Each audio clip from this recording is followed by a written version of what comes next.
The dragon named Vornthax was older than most stars in the galaxy, and he had spent thousands of years hating humans with every fiber of his being. He considered them nothing more than insects that spread across the universe like a plague, consuming everything in their path and leaving destruction behind them wherever they went. He remembered the first time he saw human ships crossing through the darkness of space, their metal bodies gleaming under distant suns as they searched for new worlds to claim as their own. Back then, he had thought they would destroy themselves within a few centuries, but they surprised him by surviving and growing stronger with each passing generation. Vornthax had lived through countless wars and watched civilizations rise and fall like waves upon a shore. He had seen empires crumble to dust and witnessed the birth of new stars from clouds of cosmic gas.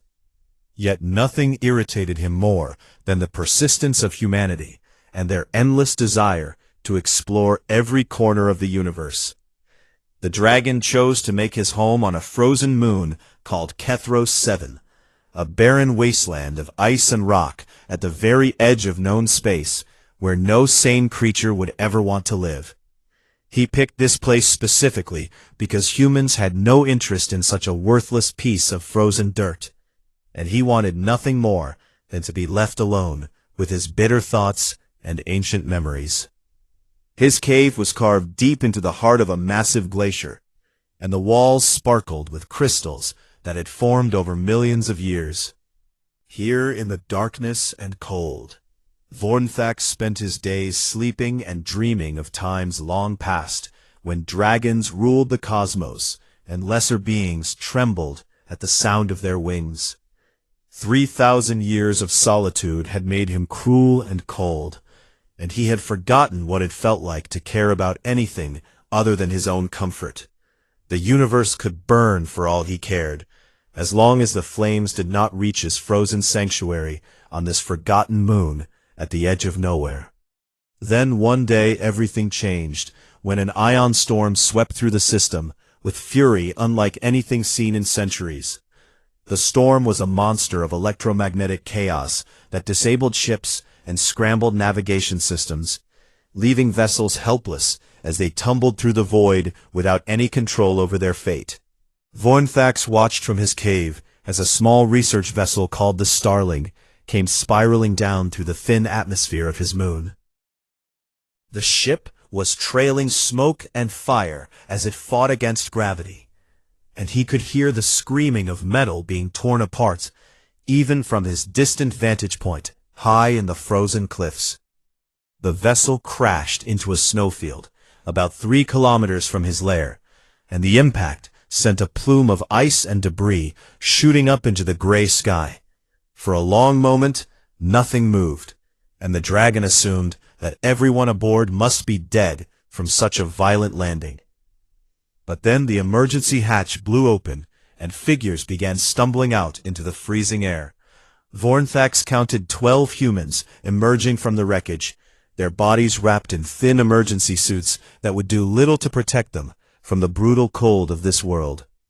Among the survivors was a pilot named Ben Holloway, a tall man with worried eyes who kept looking back at the ruined ship as if hoping it might somehow repair itself. Beside him stood a medic named Grace Liu, who was already checking the others for injuries despite her own hands shaking from the cold. The captain was a woman named Diane Perry, and she had gray hair and a face that showed decades of experience commanding ships through dangerous situations. She was barking orders and trying to organize the survivors, even as the temperature dropped and their breath formed clouds of white mist in the thin air. There was also an engineer named Chris Mata, a young man barely out of training who looked terrified but was doing his best to assess the damage to their communication equipment.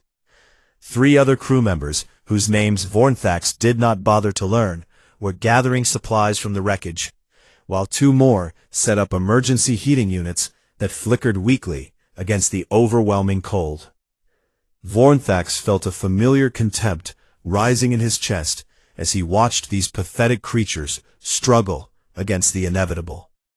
They had perhaps 6 hours before the cold killed them all, and there was nothing on this moon that could save them from that fate. He decided to watch them die, thinking it would be entertaining to see how these supposedly resilient humans handled the certainty of their own deaths. It would be a reminder of why he despised their kind, and why he had been right to isolate himself from all other living things. But then his ancient eyes noticed something that made him pause.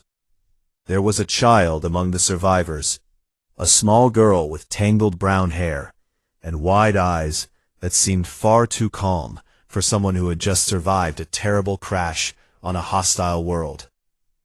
Her name was Lily Holloway, and she was only 7 years old. She was the daughter of Ben the pilot, and she had been traveling with her father to meet her mother at a distant colony when the storm caught their ship and set them crashing down to this frozen wasteland. Paige Vornthax watched as the adults argued and panicked and tried desperately to find some way to survive. They shouted at each other and pointed at equipment and made plans that would ultimately fail because there was simply no way for them to last through the night without proper shelter. And through all of this chaos and fear, the child sat quietly in the snow, looking not at the wreckage or the terrified adults, but directly at the cliff where the dragon hid in the shadows of his cave. Her eyes seemed to find him despite the distance and the darkness, and she did not look away. She could see him, and that was supposed to be impossible. Vornthax had cloaked himself in shadows that had fooled beings far more powerful than any human child. Yet this small girl stared at his hiding place as if she could see right through his ancient magic. The dragon felt something he had not experienced in thousands of years, and it took him a moment to recognize the emotion as curiosity. Who was this strange child who could pierce his concealment? And why did she show no fear when she should have been terrified like all the others? He told himself that he was still going to let them die, that this momentary interest changed nothing about his hatred for humanity. But even as he thought these bitter thoughts, he found that he could not look away from the small figure sitting calmly in the snow, watching him with eyes that held secrets he could not begin to understand. The cold wind howled across the frozen landscape, and the humans huddled together for warmth, while their heating units struggled against the endless chill. Their time was running out, and none of them knew that a dragon watched from the cliffs above, wrestling with emotions he had thought long dead. Lily continued to stare at the mountain, and somewhere deep in his ancient heart, Vornthax felt the first crack forming in walls he had built over 3,000 years of bitter solitude. Lily stood up from the snow while the adults continued their frantic arguments about survival and rescue signals and how long their supplies would last. Nobody noticed as she began walking toward the distant cliffs, her small boots crunching through the frozen surface with each determined step. Her father Ben called out to her when he finally saw what she was doing, his voice filled with panic as he shouted for her to come back immediately. But Lily did not stop or even turn around, because she knew exactly where she needed to go, and nothing was going to change her mind about it. The other survivors watched in confusion as the small girl climbed over rocks and through snowdrifts, moving toward the dark mountain with a purpose that seemed strange for someone so young. Grace the medic started to follow her, but Diane the captain held her back and said they should let Ben handle his own daughter. Ben ran after Lily, his lungs burning from the thin cold air as he tried to catch up to her. But the child moved with surprising speed and seemed to know exactly where to place her feet, even on the treacherous icy terrain. By the time she reached the base of the cliff, Lily was far ahead of her father. She found handholds in the rock and began climbing with the fearless confidence of a child who does not truly understand danger, pulling herself higher and higher until she reached the entrance of a cave hidden in the shadows. Vornthax sat in the darkness of his lair, watching the impossible child approach with a mixture of annoyance and fascination. No creature had entered his cave, uninvited, in over 1,000 years, and he was not sure whether to be angry or impressed by her boldness. Lily stepped into the cave and looked around at the glittering ice crystals and the ancient bones scattered across the floor. Then she looked directly at the massive shape coiled in the deepest shadows and smiled as if she had just found exactly what she was looking for. "You are a dragon," she said, in a voice that held wonder but no fear. Vornthax decided to reveal himself in the most terrifying way possible, hoping to send this annoying child screaming back to her people. He rose to his full height and spread his wings until they filled the entire cave, and his scales seemed to absorb all light like living darkness, while his eyes burned with ancient fire. He was vast and terrible, a creature of nightmare and legend, who had made entire battle fleets turn and flee at the mere sight of him. His very presence should have driven the child mad with terror. Yet Lily simply tilted her head to one side and studied him with curious eyes. "You look cold too," she said, after a long moment of silence. The dragon was so shocked by this statement that he forgot to be threatening. No creature in all his thousands of years of existence had ever accused him of looking cold, because he was fire incarnate, a being of cosmic fury, whose breath could melt starships. "I am never cold," he growled, and smoke curled from his nostrils as he spoke. "Then why are you hiding in a cave?" Lily asked. Vornthax had no answer for this question because he had never really thought about it in such simple terms. He told himself he was here because he hated humans and wanted to be alone. But when a child put it so plainly, his reason sounded weak even to his own ears. Lily sat down on a flat rock, as if she planned to stay for a while, and she looked up at the dragon with the expectant expression of someone waiting for a story. Her lack of fear was so genuine that Vornthax found himself unable to maintain his threatening posture. "Do you have any friends?" she asked him. The question hit harder than he expected, and for a moment the great dragon did not know what to say. Friends were something he had not thought about in so long that the word felt strange and foreign in his mind. "Dragons do not need friends," he finally answered. "Everyone needs friends," Lily said with the absolute certainty that only children possess. "My friend Amy, back home, has a cat named Puddles, and my other friend Marco likes to draw pictures of spaceships. And now you can be my friend too." Vornthax wanted to tell her that he was not interested in being friends with a human, that he despised her entire species and wished they had never spread beyond their original planet. But the words would not come, because there was something in her eyes that made his bitter speeches feel hollow and meaningless. Over the next hour, Lily asked him questions that no one had ever asked in all his long existence. She did not want to know about his power or his age or the battles he had won, but instead she asked whether he ever got lonely, whether he liked stories, whether he had ever seen a rainbow on another planet.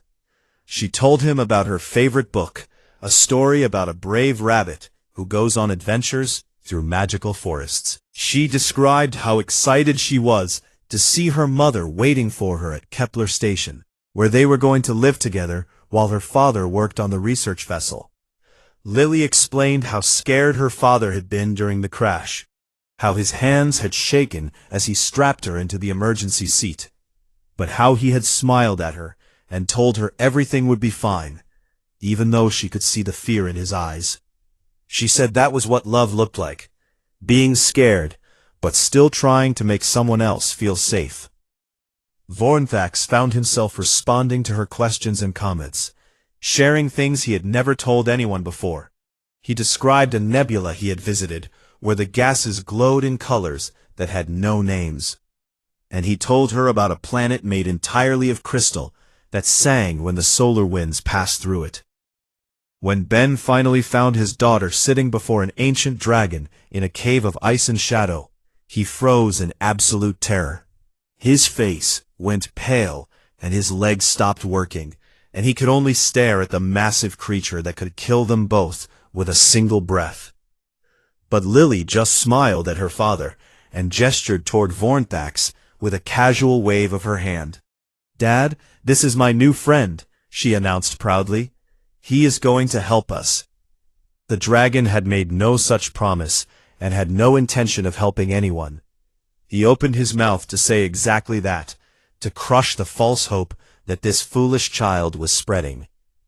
But when he looked at Lily and saw the trust in her eyes, the absolute belief that he would choose to be good instead of cruel, something shifted in his ancient heart. It was like a door opening in a room that had been sealed for thousands of years, letting in light that burned but also warmed. "I will do no such thing," he said, but his voice lacked the coldness it had held before.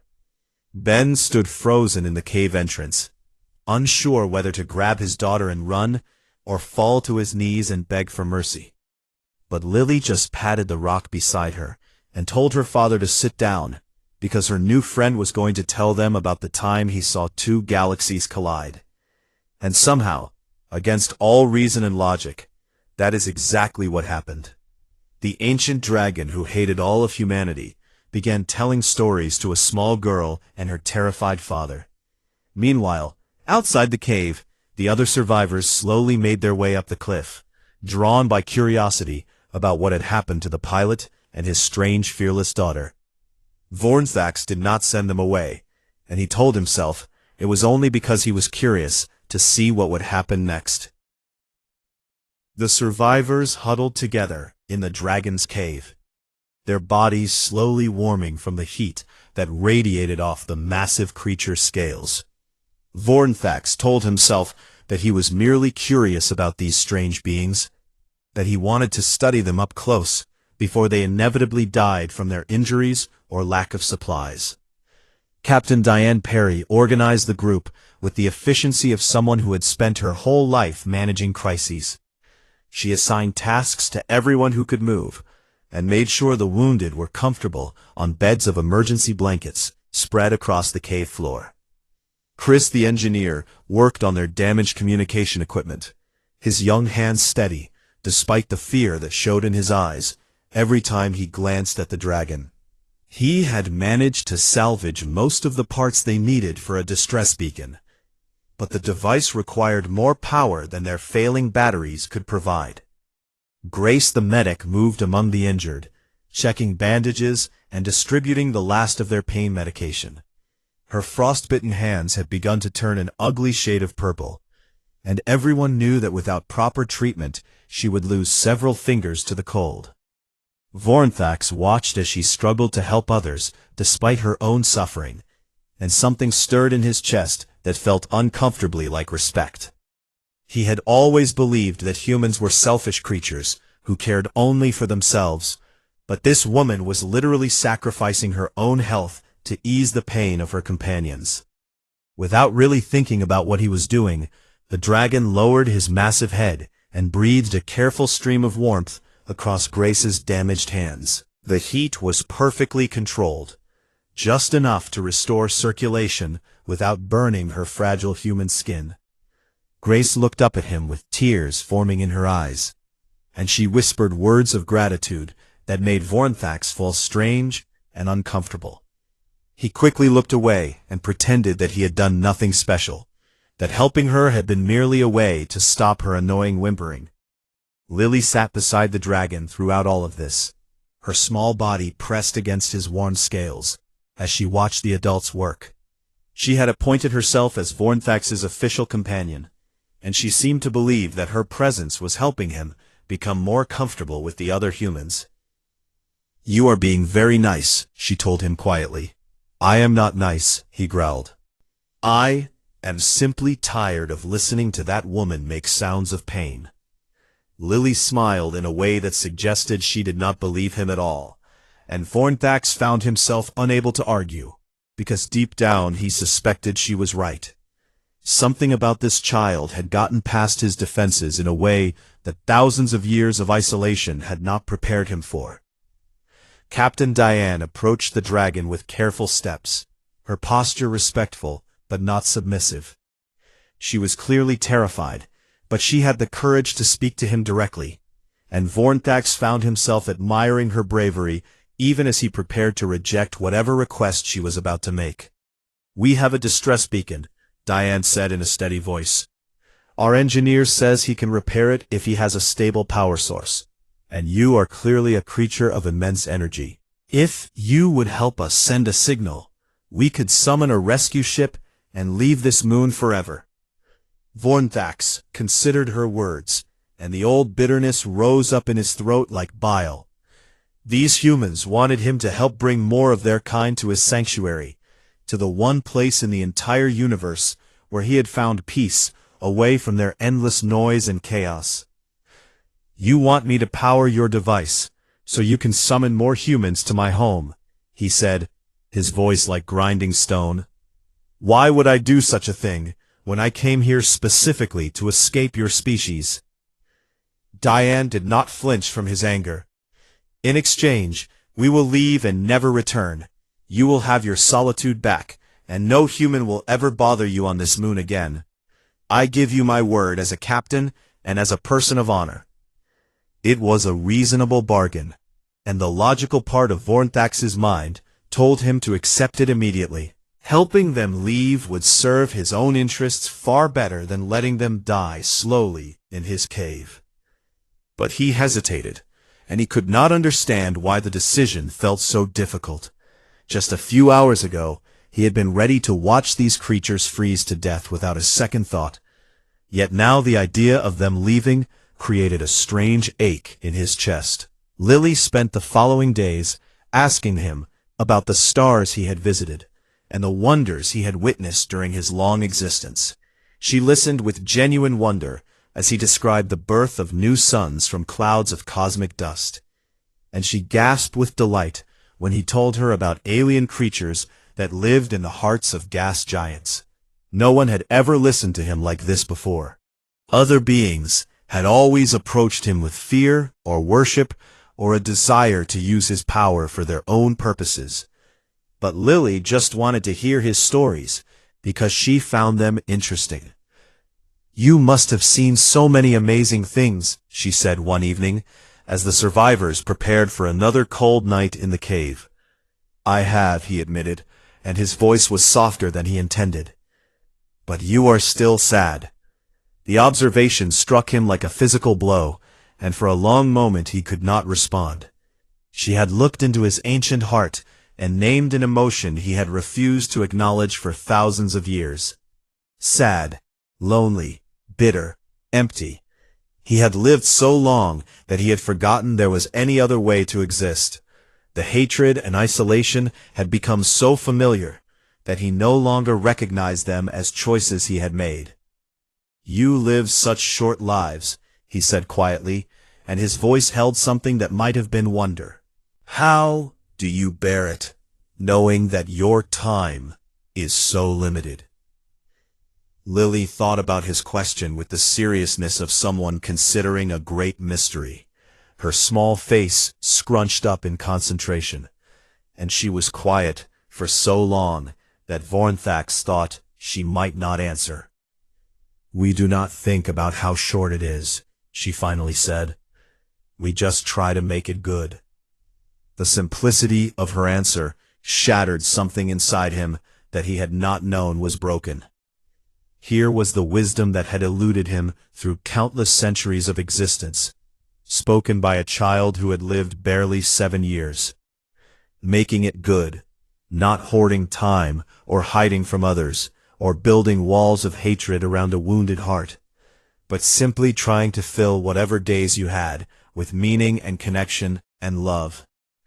Vornthax looked at the humans gathered in his cave, at their determination to survive, and their care for each other, despite their desperate situation. He saw Grace tending to the wounded with ruined hands, and Chris working tirelessly on equipment that might save them all, and Diane holding her crew together through sheer force of will. And he saw Ben holding his daughter close, whispering promises that everything would be okay, even though he must have known how slim their chances really were. That was love, just as Lily had described it earlier. Being scared, but still trying to make someone else feel safe. "I will power your beacon," Vornthax heard himself say, and the words surprised him almost as much as they surprised the humans. Lily smiled up at him, and in her eyes, he saw no triumph or smugness, only a gentle happiness that he had chosen to help. She believed in him, this small, strange child, and somehow her belief made him want to be worthy of it. The dragon who had hated humanity for 3,000 years felt something new stirring in his ancient heart. On the 5th day since the crash, something appeared on the horizon that made everyone's blood run cold. 3 dark shapes descended through the gray sky, and even from a distance, it was clear they were not rescue vessels coming to save the stranded survivors. Chris recognized the ship designs immediately, and his face went pale with fear. "Those are Vrexian raiders," he said in a voice barely above a whisper. "They must have detected our emergency transponder before it got damaged in the crash." The Vrexians were known throughout the galaxy as ruthless scavengers who preyed on disabled ships and vulnerable colonies. They would strip anything of value from the wreckage of the Starling. But that was not what terrified the humans most. Vrexian raiders did not just take cargo and equipment. They also captured people to sell in the dark markets of the Outer Rim, where humans fetched particularly high prices from alien species, who valued them as workers, or worse. Captain Diane gathered her crew and tried to form a plan, but there was little they could do against 3 armed ships, with only emergency supplies and broken equipment. Some of the survivors began to cry, while others stared in numb shock at the approaching vessels. Vornthax watched from the shadows of his cave as the raider ships landed on the ice field near the crashed Starling. Heavily armed Vrexians emerged from the vessels, their reptilian bodies covered in battle armor, as they spread out to search the wreckage and track down any survivors. The dragon could have hidden deeper in his cave and let the Vrexians take whatever they wanted, including the humans. It would have been easy to pretend that none of this was his concern, that these creatures had brought their trouble to his moon and deserved whatever fate befell them. That was what the old version of himself would have done without a moment of hesitation. He would have watched the humans be captured and dragged away, then returned to his solitude, satisfied that the universe had proven once again why he was right to hate all other living things. But Lily stood beside him, with her small hand resting on his scales, and her eyes were filled not with fear for herself, but with worry for her father and the other survivors. She trusted him completely, believed that he would protect them, and that faith burned in his chest like a fire he had thought long extinguished. "Stay here," he told the humans, and his voice carried a weight of command that none of them thought to question. Vornthax emerged from the cave entrance and spread his wings against the gray sky. He was a creature of living darkness, his scales absorbing light until he seemed like a hole cut in the fabric of reality itself, and his eyes blazed with the fury of ancient stars. The Vrexians saw him and froze in their tracks, their weapons suddenly feeling very small and useless in their clawed hands. None of them had ever seen a cosmic dragon before, and for a long moment they could only stare in disbelief at the nightmare that had risen before them.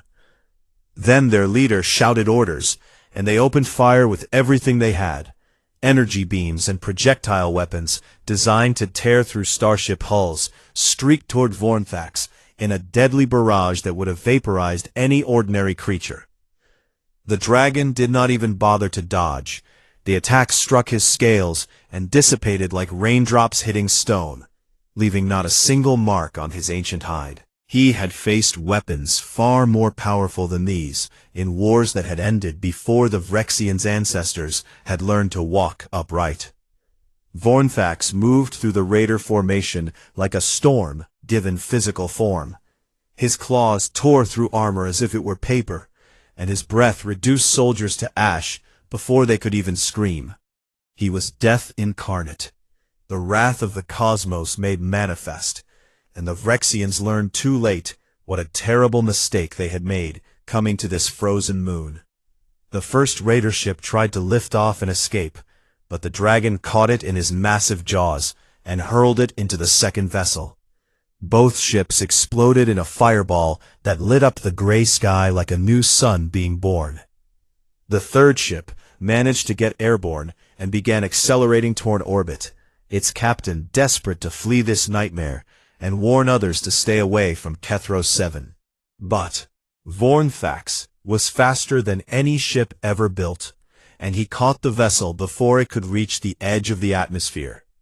His claws punched through the hull, and he tore the ship apart with the casual ease of a child destroying a toy.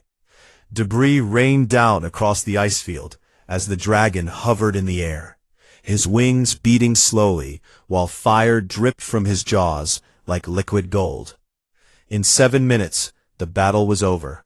3 raider ships had been reduced to molten wreckage, scattered across the frozen landscape, and not a single Vrexian remained alive to tell the tale of what they had encountered on this distant moon. Vornthax landed before the cave where the humans had watched in silent awe. His scales glowed with residual heat from the violence he had unleashed, and his eyes were bright with something that might have been satisfaction or perhaps joy. "You saved us," Ben said, and his voice was thick with emotion that he could not control. "After everything you said about hating humans, you risked yourself to save us. Why would you do that?" The dragon looked at Lily, who was smiling at him with the same complete trust she had shown from the very first moment they met. She had never doubted him, not once, even when he had given her every reason to believe that he would abandon them to their fate. "Because someone reminded me that existence does not have to be solitary," Vornthax said, and his voice was gentler than anyone had ever heard it. "And because even short-lived creatures can possess a fire that burns brighter than my own." Grace approached him with tears streaming down her face and hugged his massive leg without any fear. Chris stared at him with something like worship in his young eyes. Even Captain Diane, practical and unsentimental as she was, bowed her head in a gesture of deep respect. Lily ran to the dragon and pressed her face against his warm scales. "I knew you would help us," she whispered. "I knew you were good." Vornthax wanted to argue that he was not good, that he had simply made a calculated decision based on logic and self-interest. But the words would not come because they were not true, and everyone present knew it. He had chosen to protect these humans, not because of any practical reason, but because somewhere along the way they had stopped being annoying insects and started being something more. They had become people he cared about, connections he valued, friends he did not want to lose. The realization should have terrified him, but instead it filled him with a warmth that had nothing to do with the fire in his belly. For the first time in 3,000 years, Vornthax felt truly alive. That night, he powered their distress beacon with energy from his own body, sending a signal out into the void that would reach the nearest patrol ship within hours. Rescue was coming, and soon these humans would leave his moon forever. The thought of their departure created an ache in his chest that he did not know how to name. But when Lily curled up against his side to sleep, he decided that naming it could wait until tomorrow. For now, it was enough to know that he had chosen well, and that choosing differently tomorrow was always possible. The rescue ship appeared in the sky at dawn, a mid-sized cruiser called the Meridian that descended through the thin atmosphere with careful precision. Its captain was a man named Paul Reyes, a veteran officer who had answered countless distress calls during his long career, but had never encountered anything quite like what awaited him on this frozen moon. When the Meridian sensors detected a massive life form standing among the survivors, Paul nearly ordered his weapons crews to open fire. Every instinct told him that the creature must be a threat, that no being of such power could possibly be protecting the humans rather than hunting them. But Captain Diane's voice came through the communication channel with an urgent warning, explaining that the dragon was an ally who had saved them from Vrexian raiders, and that any hostile action would be a terrible mistake. Paul listened with growing disbelief as she described what had happened over the past 5 days. The cruiser landed on the ice field, a safe distance from both the dragon and the survivors. Armed security teams emerged first, their weapons ready, but not aimed at anything in particular, as they tried to make sense of the impossible scene before them. Vornthax stood among the humans, like a guardian statue carved from living darkness, and his eyes tracked the movement of every soldier with ancient patience. He would not attack unless they forced him to, but he also would not allow any harm to come to the people he had chosen to protect. The survivors began boarding the rescue ship one by one, each of them pausing to say goodbye to the dragon who had given them a second chance at life. Grace hugged his leg again and promised that she would tell everyone about his kindness, while Chris saluted him with the formal respect a soldier shows to a superior officer. Other crew members whose names Vornthax had finally learned during their days together walked past him with words of gratitude and gestures of farewell.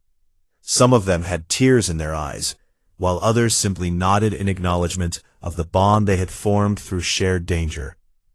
Captain Diane approached him last among the adults, her gray hair blowing in the cold wind as she stood before the creature who had changed everything she thought she knew about monsters and heroes. She did not speak for a long moment, searching for words that could express what she felt. "I have commanded ships for 30 years, she finally said. "I have met beings from 100 different species across the galaxy, and I thought I understood how the universe worked. You have shown me that I still have much to learn about courage and compassion." She bowed her head low in the deepest gesture of respect her culture possessed, and Vornthax felt something crack in his chest that he suspected might be the last remnants of his old, bitter self crumbling away. "Live well," he said to her, and his voice carried none of the coldness that had defined him for so long. "Make your short years count for something." Diane smiled and walked toward the waiting ship, leaving only 2 figures standing before the dragon in the frozen morning light. Then held his daughter's hand with a grip that seemed reluctant to let go, and Lily looked up at Vornthax with eyes that held both joy and sadness. "I don't want to go," she said quietly. "You must go," the dragon replied. "Your mother waits for you at Kepler Station, and she has been worried about you since the storm took your ship. She needs to see that you are safe and whole." Lily nodded because she knew he was right, but the tears that rolled down her cheeks showed how much the parting hurt. She had found something precious on this frozen moon, a friend unlike any other, and leaving him behind felt like losing a piece of her heart. "Will you come visit me?" she asked. "Dragons do not visit," Vornthax said, but his voice lacked conviction. "You could start," Lily replied with a small smile. He made no promise because he did not trust himself to keep one. The old habits of isolation called to him even now, whispering that it would be easier to retreat back into his cave and forget that any of this had ever happened. But when Lily reached up to touch his snout, he lowered his massive head to allow it. Her small hand was warm against his scales, and the trust in her eyes was like sunlight breaking through clouds that had covered the sky for centuries. "Thank you for being my friend," she whispered. Then she turned and walked with her father toward the rescue ship, climbing the boarding ramp without looking back, because she knew that if she did, she might never find the courage to leave. The hatch closed behind them with a soft hiss, sealing away the warmth and noise of human life. Vornthax watched as the Meridian lifted off from the ice field, its engines glowing blue against the gray sky as it rose higher and higher toward the stars. He can see Lily's face pressed against one of the viewports, her hand raised in a wave of farewell. The dragon lifted one wing in response, a gesture that came naturally, even though he had never made it before in all his long existence. He held that pose until the ship became nothing more than a bright speck disappearing into the darkness of space. Then he was alone again, on his frozen moon, surrounded by silence and ice and the wreckage of the battle he had fought. The solitude that he had craved for 3,000 years wrapped around him like a familiar blanket, but it no longer felt comfortable. He returned to his cave and tried to sleep. But his dreams were filled with memories of laughter and stories, and a small girl who had looked at a monster and seen a friend. He woke feeling restless in a way that had nothing to do with physical discomfort. Days passed, and then weeks, and Vornthax found himself spending more time outside his cave than inside it. He flew to places on the moon he had never visited before, explored ice formations and crystal caverns, and watched the stars wheel overhead in their eternal dance.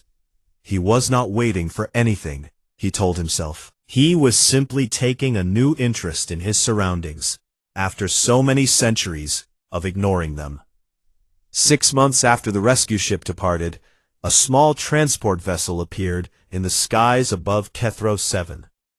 It was tiny compared to the Meridian, barely large enough to carry a handful of passengers, and it descended toward the ice field with the hesitant approach of a visitor who is not sure they will be welcome.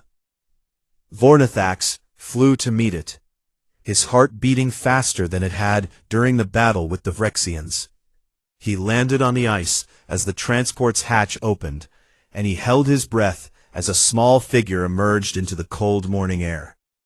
Lily stepped out onto the frozen surface, her body wrapped in a proper thermal suit this time, and in her mittened hands she clutched a rolled piece of paper that she held like a precious treasure. She looked up at the dragon and smiled with pure happiness. "I told you I would come back," she said. Vornthax stared at her, this impossible child who had traveled across the galaxy to visit a dragon on a frozen moon at the edge of known space.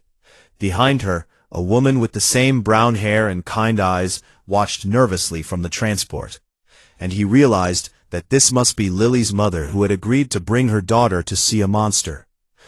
"Yes," the dragon said, and something like a smile crossed his ancient face. "You did."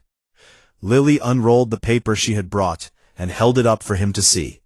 It was a drawing made with colored pencils, showing a black dragon surrounded by stars with a small girl riding on its back. "This is us," she explained proudly. "I made it for you." Vornthax looked at the simple drawing, at the joy it represented, and the future it promised, and he felt the last chains of his ancient hatred fall away. This was what humanity offered to the universe. Not destruction or chaos, but connection and hope and love that transcended all boundaries. "It is beautiful," he said, and he meant it more than he had meant anything in 3,000 years. The dragon, who had loathed humans, spread his wings and invited a small girl to climb up and see the stars the way he saw them. And in that moment, he understood what she had been trying to teach him all along. That even the shortest lives could change the longest ones. That friendship was worth more than solitude. And that it was never too late to become something better than you were before. Lily rode on his back through the skies of Kethro 7, laughing with delight as they soared through clouds and dove through canyons. And Vornthax felt truly alive for only the second time in his ancient existence. The first had been when a small girl looked at him without fear and asked if he was cold. Now the second was understanding that he never would be again.